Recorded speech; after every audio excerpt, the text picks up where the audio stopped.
बोलिए वृंदावन बिहारी लाल की जय। तूने कथा में सुना था चोरी करना पाप है, फिर भी तुमने चोरी नहीं छोड़ी, इसलिए तुमको सज़ा अधिक मिलनी चाहिए। कथा हमने जहाँ छोड़ी थी यहीं से शुरू कर रहे हैं। आप भाग्यशाली हो, राम कथा घर बैठे सुनते हैं। कथा सुनो और कथा के सिद्धांत जीवन में भी उतारो। ज्ञान जब क्रियात्मक होता है तब ही सार्थक होता है। कथा सुनने के बाद अपनी करनी को सुधारो। कथा सुनने के बाद पाप न छूटे तो कथा सुनना किस काम का। कथा सुनने के पश्चात भूतकाल में किए गए पापों का पश्चाताप होना चाहिए, स्वभाव सुधरना चाहिए। आगे कोई पाप न किया जाएगा, आगे कोई पाप न किया जाएगा ऐसा निश्चय होना चाहिए और हृदय में प्रभु प्रेम जागना चाहिए। कथा सुनने के पश्चात नए जीवन का प्रारंभ होना चाहिए। ऐसा नहीं करते उनको अधिक सज़ा मिलती है, अधिक सज़ा मिलती है। हनुमान जी महाराज प्रत्येक पापकर्ता को सज़ा करते हैं। हनुमान जी को किसी से डर लगता है? हनुमान जी को किसी से डर लगता है क्या? इसलिए गदा हाथ में रखते हैं? अरे हनुमान जी तो पापियों को सज़ा देने के लिए गदा हाथ में रखते हैं। जटायु ने कहा मर्यादा पुरुषोत्तम के दरबार में पूर्ण धर्म मर्यादा का पालन करने वाला ही जा सकता है। जिसको बहुत धन मिलता है, जिसे जगत में बहुत सम्मान मिलता है, वह सनातन धर्म की मर्यादा तोड़ता है। परंतु सुख संपत्ति मान प्रतिष्ठा ये अभी अनित्य है। नित्य तो है केवल एक धर्म, ये जीवन भी अनित्य है, क्षणभंगुर है। आत्मा नित्य है। नित्य आत्मा को शुद्ध रखने की बहुत आवश्यकता है। धर्म से ही ये शुद्धि आती है, टिकती है। इसलिए धर्म की मर्यादा का हमेशा पालन करो। परंतु ये बहुत पढ़े लिखे लोग, बहुत श्रीमंत लोग धर्म की मर्यादा पालते नहीं।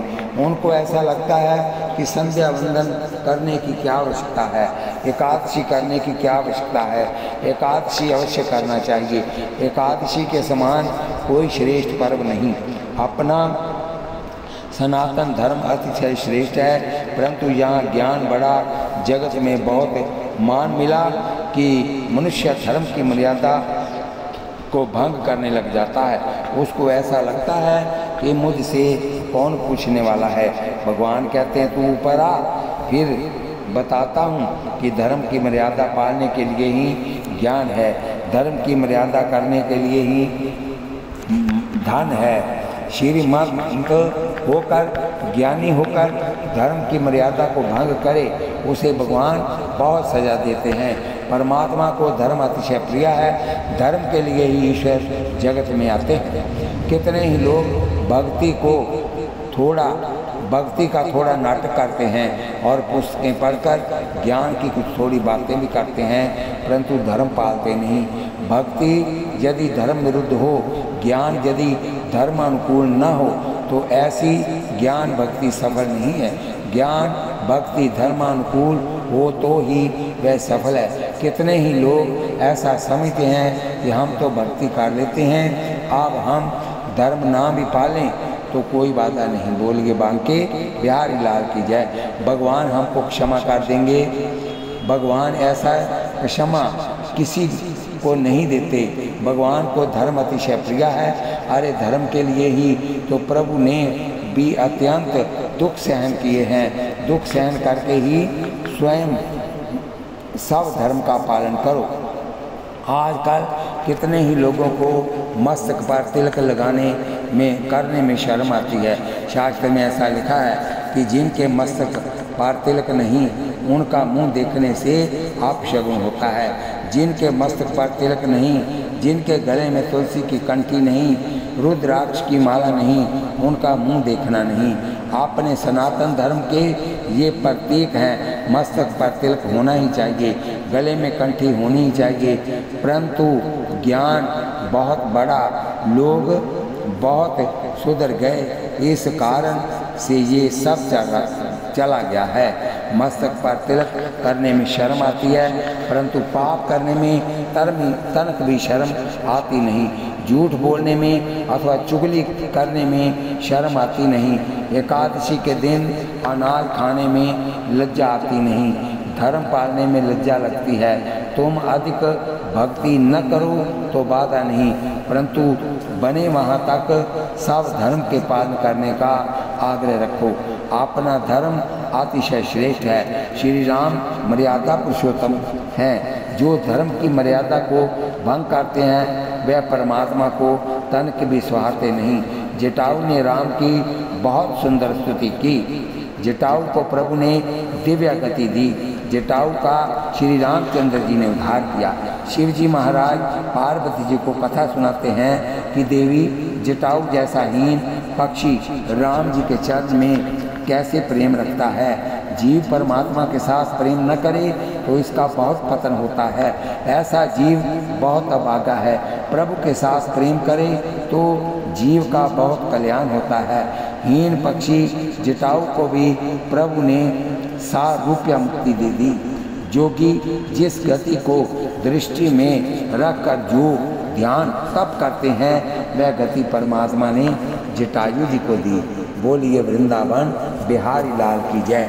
कोमल चित अति दीन दयाला, कारण बिन रघुनाथ के पाला। गीर अदम खग अमित भोगी, गति दीनी जो जाचक जोगी। सुनहु माँ ते लोग अभागी, हरि तजी हो ही विषय अनुरागी। श्री राम अति उदार हैं। श्री राम जी को छोड़कर संसार के विषयों के साथ जो बहुत प्रेम करता है उसकी बुद्धि बिगड़ती है, उसका जीवन बिगड़ता है। शरीर के साथ रमन करने में जो सुख मानता है वह पाप करता है। संसार के जड़ पदार्थों के साथ जो रमता है वह पाप करता है। ईश्वर के साथ जो प्रेम करता है उसके हाथों से पाप नहीं होता। प्रभु ने जीव के पास दो प्रकार के आनंद का सृजन किया, विषयानंद और भजनानंद। दोनों में से तुम किसको पसंद करोगे? जिसको भजनानंद मिला है, भक्ति का आनंद मिला है, उसको विषयानंद अच्छा नहीं लगता। विषयानंद क्षणिक सुख देता है परंतु परिणाम में दुख देता है। भजनानंद प्रारंभ में थोड़ा दुख देता है परंतु परिणाम में सुख देता है। भक्ति में जल्दी आनंद नहीं मिलता। नियम से भक्ति करें उसको धीरे धीरे आनंद मिलता है। ये आनंद ही सच्चा आनंद है। परंतु मनुष्य क्षणिक विषयानंद भोगने के लिए समस्त दिवस माथे पर चिंता और उपाधि रखकर फिरता है। अति दुख सहन करके वह थोड़ा सुख भोगता है, परंतु संसार सुख के लिए मनुष्य जितना दुख सहन करता है उतना दुख परमात्मा के लिए सहन करे तो परमात्मा उसके ऊपर प्रसन्न होते हैं। प्रभु ने जटायु को दिव्या सद्गति दी। जटायु का उद्धार करके श्री राम लक्ष्मण सीता जी की खोजते हुए चले। रास्ते में कबंध नाम का एक भयंकर राक्षस मिला। प्रभु ने कबंध का उद्धार किया, कबंध को मारा। कबंध की मृत्यु हुई। उसके शरीर में से एक तेजस्वी पुरुष उत्पन्न हुआ और उसने श्री रामचंद्र जी को साष्टांग वंदन करते हुए पूर्व जन्म में एक महान गंधर्व था। उसने कहा मैं पूर्व जन्म में मैं एक महान गंधर्व था, अति सुंदर था, भोग विलास में फंसा हुआ था। एक समय गंगा किनारे अष्टावक्र महर्षि बैठे थे। उस समय अनेक गंधर्व कन्याओं के साथ रमन करता हुआ मैं वहाँ गया। अष्टावक्र ऋषि का शरीर काला था, उसका अंग 8 जगह टेढ़ा था। पिताजी का श्राप लगा हुआ था, इस कारण 8 स्थान पर शरीर टेढ़ा हो गया था। कबंध ने कहा, अष्टावक्र ऋषि को देखकर आश्चर्य हुआ। मुझे सौंदर्य का अतिशय अभिमान था कि मैं बहुत ही सुंदर हूँ। चमड़ी का सौंदर्य सच्चा सौंदर्य नहीं, चमड़ी का चिंतन करना पाप है। किसी को भी चमड़ी का चिंतन करो तो दूसरे जन्म में चमार का घर मिलता है। चमार वह जो चमड़ी का चिंतन करे। संसार के सौंदर्य का चिंतन करने से मन चंचल होता है। परमात्मा के सौंदर्य का विचार करने से मन शांत होता है। संसार सुंदर है ऐसी कल्पना में से पाप प्रारंभ हो जाता है, और ईश्वर सुंदर है ऐसी कल्पना से भक्ति का प्रारंभ होता है। ज्ञानी की दृष्टि में संसार सुंदर नहीं, ज्ञानी पुरुष इस संसार को सुंदर मानते नहीं, परंतु मान लो कि ये संसार सुंदर है तो सुंदर संसार को उत्पन्न करने वाला सुंदर कितना होना चाहिए। संसार के भोग दृष्टि से नहीं, परंतु भगवत दृष्टि से मनुष्य देखे तो सुखी होता है। प्रभु ने ये संसार सबको सुखी करने के लिए बनाया है, परंतु मनुष्य उसमें विवेक नहीं रखता, इस कारण से दुखी रहता है। एक गांव था, गांव में पानी की तंगी थी, गांव के लोग बहुत दुखी रहते थे। एक सेठ ने लोगों का उपकार करने के लिए पर्याप्त खर्च करके बड़ा कुआं बनवा दिया। लोग जल पान करके सुख प्राप्त करते और सेठ को आशीर्वाद देते। एक दिन किसी का लड़का खेलते खेलते कुएं में गिर पड़ा, लड़का डूबकर मर गया। अति दुख में विवेक नहीं रहता लड़के का बाप कुआं बनवाने वाले अपने सेठ को गालियाँ देने लगा कि तुमने कुआं बनवाया इसलिए ही मेरा लड़का मरण को प्राप्त हुआ। सेठ ने तो लोगों के सुख के लिए कुआं बनवाया था, लड़का डूबकर मरा, उसमें सेठ का दोष क्या। ये संसार भी एक कुआं है, भगवान ने जीव को सुखी करने के लिए ही ये बनाया है। भगवान कहते हैं मैंने किसी को डूब मरने के लिए संसार नहीं बनाया। मनुष्य को विवेक रखना चाहिए। शरीर सुंदर है इस कल्पना से काम का जन्म होता है। शरीर में कुछ भी सुंदर नहीं, इस शरीर में माल मूत्र और हड्डियाँ भरी हुई हैं। शरीर में रहने वाला चैतन्य ही सुंदर है। सुंदर तो अंदर विराजने वाला परमात्मा ही है। कबंध ने श्री रामचंद्र जी से कहा मैं अतिशय सुंदर था, इसलिए काले करूप अष्टावक्र मुनि को देखकर हंसने लगा। उनका मैंने उपहास किया।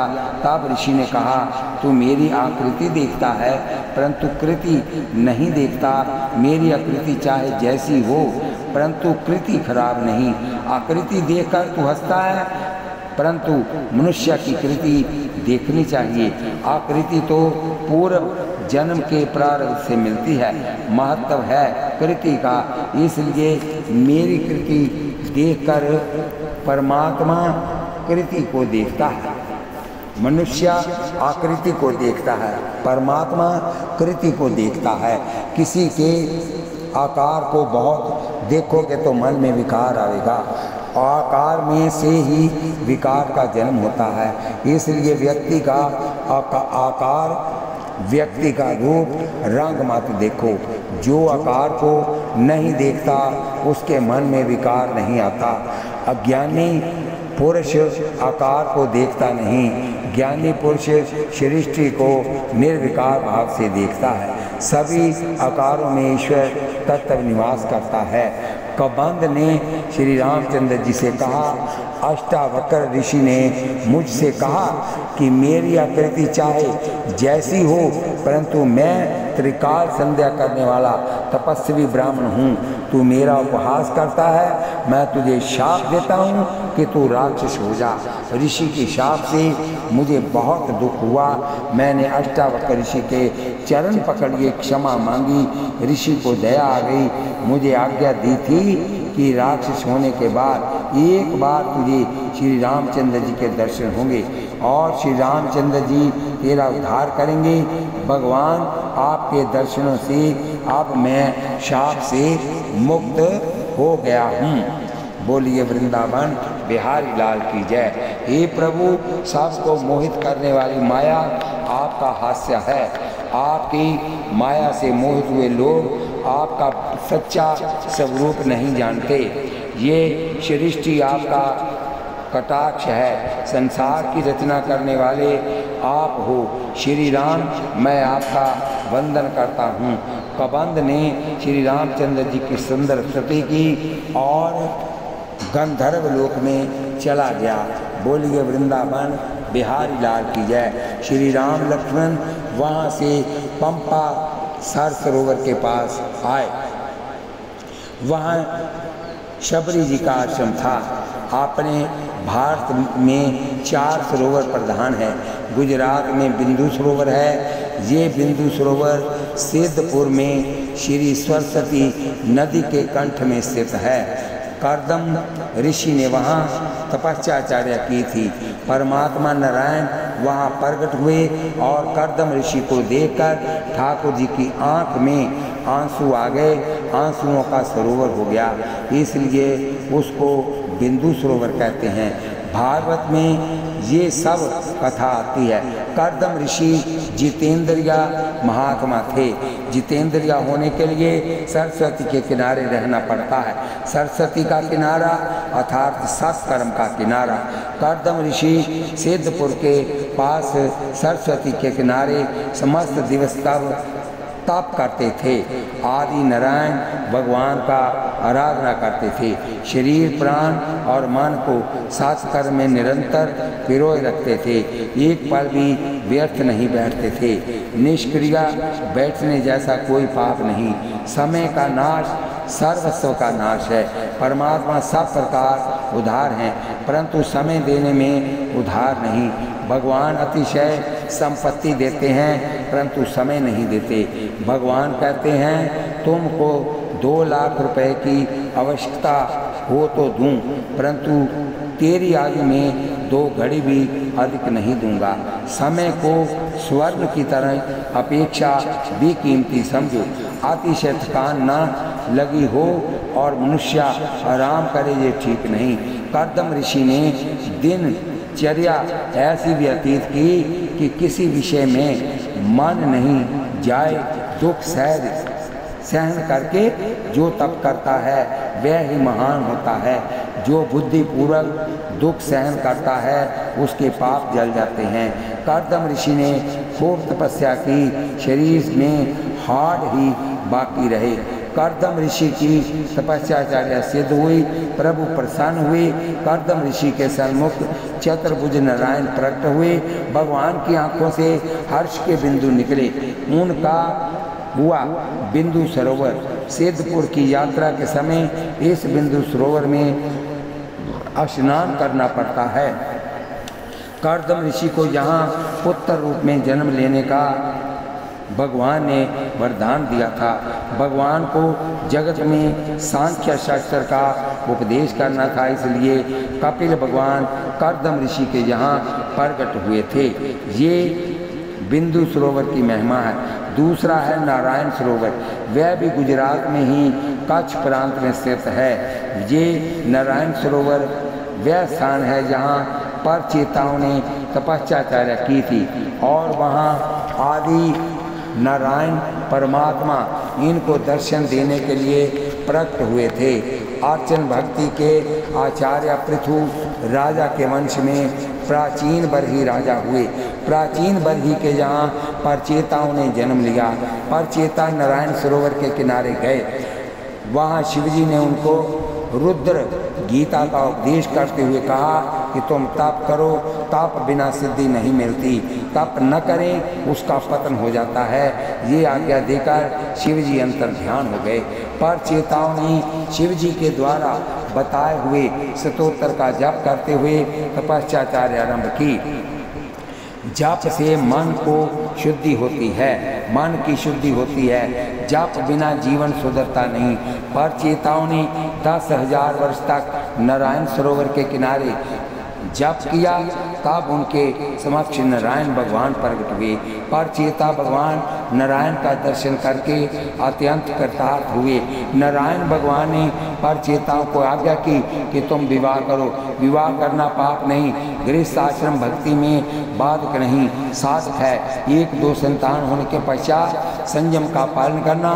प्रतिदिन 3 घंटे मेरी ही सेवा स्मरण करोगे तो तुम्हारा पापों से मैं निवारण करूंगा। एक आसन पर बैठकर 3 घंटे भगवान स्मरण करें, उसका भगवान पाप करने से निवारण करते हैं। पर चेताओं के चरित्र में भगवान ने ज्ञान दिया कि नित्य 3 घंटे उनका ध्यान करो तो फिर 21 घंटे वह तुम्हारा ध्यान रखेंगे। परचेता घर गए, प्रत्येक का विवाह हुआ। एक एक पुत्र होने के पश्चात परचेता नारायण सरोवर के किनारे वापस आए। उस समय नारद जी वहाँ तप कर रहे थे। परचेताओं का नारद के साथ वहाँ मिलन हुआ। नारद जी ने उनको ज्ञान का उपदेश किया। सब जीवों के प्रति दया भाव, जो कुछ प्राप्त हो उसी में संतोष और सब इंद्रियों का संयम, इन तीनों से प्रभु जल्दी प्रसन्न होते हैं। इस प्रकार परचेताओं का नारायण सरोवर के किनारे नारद जी से सत्संग हुआ। शिव जी ने और नारायण भगवान के दर्शन हुए। शिव जी के और नारायण भगवान के दर्शन हुए। नारायण सरोवर की महिमा बहुत बड़ी है। उत्तर भारत में हिमालय में कैलाश पर्वत की तलहटी में मानसरोवर है। वह भगवान शंकर, वहाँ भगवान शंकर विराजते हैं। मानसरोवर अति पवित्र है, दिव्य है। तुलसीदास महाराज ने अपनी रामायण का नाम रामचरितमानस रखा। बोलिए वृंदावन बिहारी लाल की जय। रामचरितमानस मुनि बावन, विरचेऊ शंभु सुहावन पावन, विविध दोष दुख दारिद्र धावन, कली कुचार कुली कुलूषण सावन। चौथा सरोवर दक्षिण भारत में शबरी का जहाँ आश्रम था उसके पास स्थित है, उसको कहते हैं पंपासर सरोवर कहते हैं। जिस वैष्णव ने ब्रज 84 कोस की परिक्रमा की है उसको खबर है कि ब्रज में एक प्रेम सरोवर है। ये पांचों सरोवर अति दिव्य हैं। प्रेम सरोवर पर श्री राधा कृष्ण जी का प्रथम मिलन हुआ था। एक बार श्री कृष्ण मित्रों के साथ खेल खेल रहे थे। कन्हैया तब 5 वर्ष के थे, श्री राधा जी 3 वर्ष की थी। श्री राधा जी भी वहाँ सखियों के साथ आई हुई थी और सखियों से उनका विशोह हो गया था। श्री कृष्ण जहाँ खेल रहे थे वहाँ श्री राधा जी आ पहुँची। श्री राधा जी सामने से आ रही थी। कन्हैया की ओर राधा जी की नज़र एक हुई, 4 आंखें मिली। श्री कृष्ण राधिका जी का प्रथम मिलन हुआ। प्रथम दर्शन में ही इतना अधिक प्रेम प्रकट हुआ कि वह आँख में से आंसू बनकर बाहर निकलने लगे। उनका ये प्रेम सरोवर हुआ। प्रेम सरोवर ब्रज में है। पंपासर सरोवर दक्षिण भारत में है। वहाँ श्री रघुनाथ जी पधारे। शबरी जी वहीं विराजती थी। शबरी जी की कथा में एकनाथ महाराज को समाधि लग गई है। एकनाथ महाराज ने अनेक रामायण एकत्रित करके भावार्थ रामायण लिखी है। शबरी जी के चरित्र में से इनको समाधि लगी है। शबरी जी के पूर्व जन्म की कथा भी उन्होंने लिखी है। शबरी जी पूर्व जन्म में एक महारानी थी। राजमहल का विलासी जीवन उनको सुहाता नहीं था। राजमहल में बहुत सुख था परंतु शबरी जी को ये सुख सुहाता नहीं था।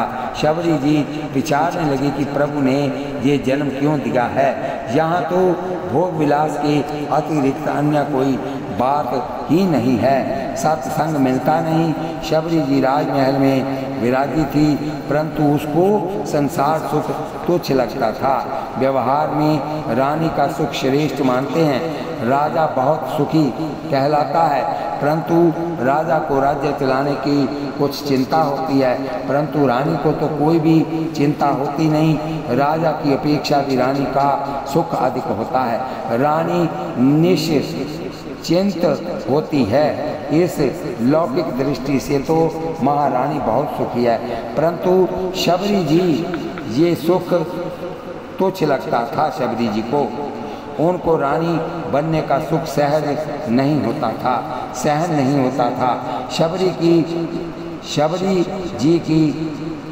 शबरी जी को दुख रहता था कि प्रभु ने मुझे महारानी बनाया।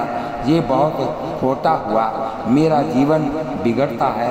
मैं किसी संत की सेवा भी नहीं कर सकती। बोलिए वृंदावन बिहारी लाल की जय। शबरी जी महारानी थी, इस कारण पर्दे में ही रहना पड़ता था।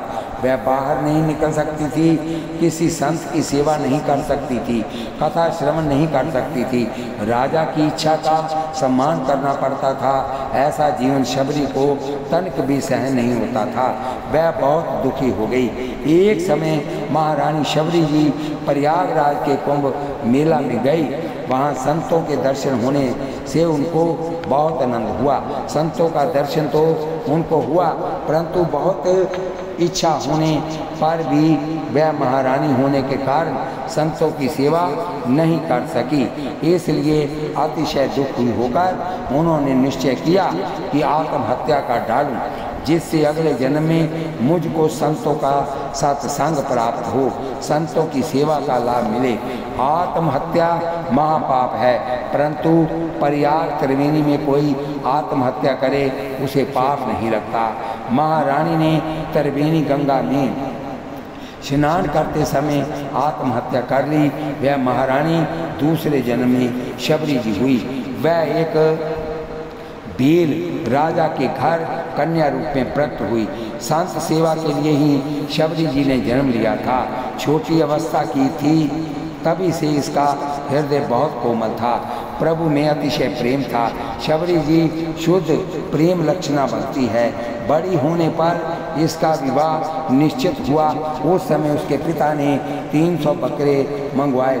शबरी ने पूछा कि ये क्यों मंगाए हैं? पिता ने कहा, बेटा आज बारात आने वाली है, उसमें लोगों का स्वागत करना पड़ेगा, बरातियों को भोजन देना पड़ेगा। शबरी जी को आघात लगा, मेरी लगन में इन अनेक जीवों की हिंसा होगी, मुझे विवाह ही नहीं करना। शबरी जी ने निश्चय कर लिया और लगन के पूर्व की मध्य रात्रि में घर छोड़कर निकल गई। घर का त्याग करके दौड़ती गई और पंपा सर सरोवर के पास जहाँ मतंग ऋषि का आश्रम था वहाँ पहुँच गई। मतंग ऋषि एक हाथी को मारते और संपूर्ण वर्ष इस हाथी का मांस खाकर भक्ति करते। इससे अन्य ऋषि मतंग ऋषि की बहुत निंदा करने लगे। तब मतंग ऋषि ने कहा, मैं तो वर्ष में एक ही जीव को मारता हूँ, तुम असंख्य जीवों को रोज मारते हो। शबरी जी इस मतंग ऋषि के आश्रम के पास पधारी। शांत पवित्र सात्विक वातावरण था। अनेक ऋषियों के वहाँ आश्रम थे। शबरी जी को वहाँ बहुत अच्छा लगा। शबरी जी ने विचार किया कि मैं बिलनी हूँ, हीन हूँ, कदाचित जे ऋषि मेरी सेवा को स्वीकार करें तो मैं गुप्त रूप से सेवा करूँगी। शबरी जी पूरे दिन जंगल में फिरती, सुंदर फल फूल इकट्ठे करती और ऋषि जब सो जाते तब एक एक ऋषि के आश्रम में फल फूल गुप्त रूप से रखाती। ऋषि बहुत सवेरे नित्य पंपा सरोवर में स्नान करने जाते थे। किसी ऋषि के चरणों में कांटा कंकड़ नहीं लगे, इसके लिए शबरी जी अंधेरे में बहुत ही भोर में उठकर सीताराम सीताराम सीताराम का जप करती हुई मार्ग में बुहारी लगाती और कांटा कंकड़ दूर करती। इस प्रकार गुप्त रूप से सेवा करने लगी। किसी को भी खबर नहीं पड़ती थी। सब ऋषियों को आश्चर्य होता था कि ये फल कौन रख जाता है, फूल कौन रख जाता है, माला कौन बनाता है। रात्रि में ऋषि सो जाते तब शबरी जी वहाँ आती। दिन के पूरे समय में जंगल में फिरती रहती, बहुत निंद्रा आती। उस समय किसी वृक्ष के ऊपर चढ़ जाती और नींद ले लेती। भक्ति करना सरल नहीं, जिसे भक्ति करनी है उसे संसार के सभी सुखों का मन से त्याग करना ही पड़ता है। संसार का कोई भी सुख जिसको अच्छा लगता है वह भक्ति क्या करता होगा, वह शरीर और इंद्रियों को लाड करता है। शबरी जैसा दृढ़ भक्ति भाव जागृत हो तो भगवान कहेंगे कि मैं तेरी देख रेख करूँगा।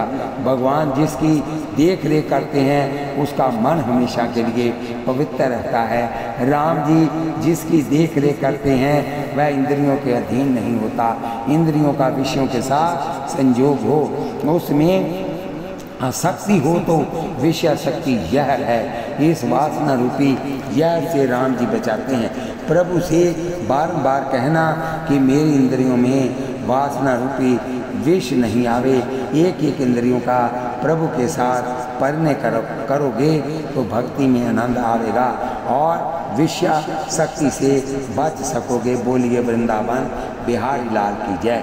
भक्ति मार्ग में आने के बाद सुख भोगने की इच्छा मत करो, दूसरे को सुखी करने की इच्छा रखो। जिसको सुख भोगने की इच्छा है वह इंद्रियों का गुलाम है। इंद्रियां सुख में फंसा हुआ है, वह भगवान की सेवा क्या करेगा। विषय शक्ति साधक के लिए मरण है। कितने ही को ठाकुर जी की सेवा करते करते माला फेरते फेरते भी गर्म पानी याद आ जाता है। चाय पीने की आदत हो और सवेरे से न मिली हो तो घड़ी घड़ी याद आ जाती है। कितनी माताएं तो मंदिर में भी तम्बाकू सुपारी की डिब्बी साथ ले जाती हैं और बाद में बहुत उदारता दिखाकर पास में जो बैठी हो उसको भी सन्मुख रखती हैं। संसार के किसी भी जड़ पदार्थ में आसक्ति ही वैष्णव के लिए मृत्यु है। श्री राम श्री कृष्ण के सिवाय, परमात्मा के सिवाय किसी भी विषय में आसक्ति हो तो मनुष्य का पतन होता है। भक्ति मार्ग में विलासी लोग आवे तो भक्ति मार्ग को भी छिन्न भिन्न कर डालते हैं। भक्ति मार्ग की स्थापना करने वाले जितने आचार्य जगत में हुए हैं उन सब में वैराग्य, ज्ञान और भक्ति परिपूर्ण है और इसलिए ही तो वह भक्ति संप्रदाय की स्थापना कर सके हैं। बोलिए वृंदावन बिहारी लाल की जय। पीछे से लोग भक्ति का लक्ष्य चूक गए। भक्ति का अर्थ होता है भगवान में अनुराग। धीरे धीरे ऐसा हुआ कि शरीर सुख में और इंद्रियों सुख में अनुराग होने लगा। शरीर का सुख, इंद्रियों का सुख जिसको बहुत मीठा लगता है वह बराबर भक्ति नहीं कर सकता। कितने ही तो भक्ति का बहाना करके इंद्रियों को लाड करते हैं। मंदिर में तुम जाते हो ठाकुर जी के दर्शन करने, वहाँ कोई भी स्त्री आवे पुरुष आवे उसका मुंह देखने की क्या आवश्यकता है, परंतु आंखों में रावण काम आकर बैठा है। इसलिए आँख श्री राम जी के दर्शन के लिए बहुत आतुर न हो, संसार के विषयों में दौड़ती है। श्री राम के सिवाय किसी भी मनुष्य में आँख आसक्ति पूर्वक जाए तो मानना कि आँखों में रावण काम भरा है। श्री राम की कथा के अतिरिक्त अन्य कुछ भी सुनने में तुमको रस मिले तो मानना कि कानों में विकार राक्षस आया है। अनेक बार ऐसा होता है कि कोई दो व्यक्ति बात करते हों तो कान झट दौड़ कर वहाँ जाते हैं। अरे तुमको सुनने को क्या जरूरत है, तुम तो कथा सुनने के लिए आए हो, भगवान के लिए आए हो। संसार का सुख जिसको दुख रूप लगता है वह ही परमात्मा के साथ प्रेम कर सकता है। जिसको ठीक ठीक खाने की इच्छा होती है, इंद्रियां भोग भोगने की इच्छा होती है, उसका बहुत समय जीव के और अन्य इंद्रियों के लाड में जाता है। जिसको भजनानंद नहीं मिला वह बाहर के विषयों में आनंद खोजने जाता है। ईश्वर के लिए जो लौकिक सुख का त्याग न करे तो उस जीव के लिए प्रभु को दया नहीं आती। बोलिए वृंदावन बिहारी लाल की जय। अरे ये शरीर भोग भोगने के लिए नहीं, भगवत सेवा के लिए है। भगवत सेवा में शरीर को कसो, परोपकार करने में शरीर को घिसो। ठाकुर जी के उपयोग में मेरा शरीर न आवे तो ये वृथा है। इस प्रकार की शबरी जी जैसी भावना रखो। बोलिए वृंदावन बिहारी लाल की जय। शबरी जी झाड़ के ऊपर सो जाती, समस्त दिवस जंगल में फिरकर फल फूल एकत्रित करती और रात्रि के समय ऋषियों के आश्रम में रख आती। बोलिए वृंदावन बिहारी लाल की जय। इस कथा को हम यहीं विश्राम देते हैं। कथा फिर होगी। आप कथा सुनते वक्त हाथ में माला लें, जीवा से नाम जपें, आँखों से भगवान का दर्शन करें, कानों से कथा सुनिए। 4 कर्म है। हाथ कारवाल चित यारवाल, चलो सखी वहाँ जाइए जहाँ बसत बजराज, गोरस बेचत हरी मिले, एक पंथ दो काज। कथा सुनते वक्त एक पल भी आपका नहीं लगना। इसको आप सब्सक्राइब करें, लाइक करें, शेयर करें। आपके द्वारा शेयर की हुई कथा यहाँ तक जाएगी, जो लोग इसको सुनेंगे उसका आधा फल आपको भी प्राप्त होगा। प्रतिदिन कथा सुनिए, आप भाग्यशाली हैं। घर बैठे आपको श्री राम कथा मिल रही है। बोलिए वृंदावन।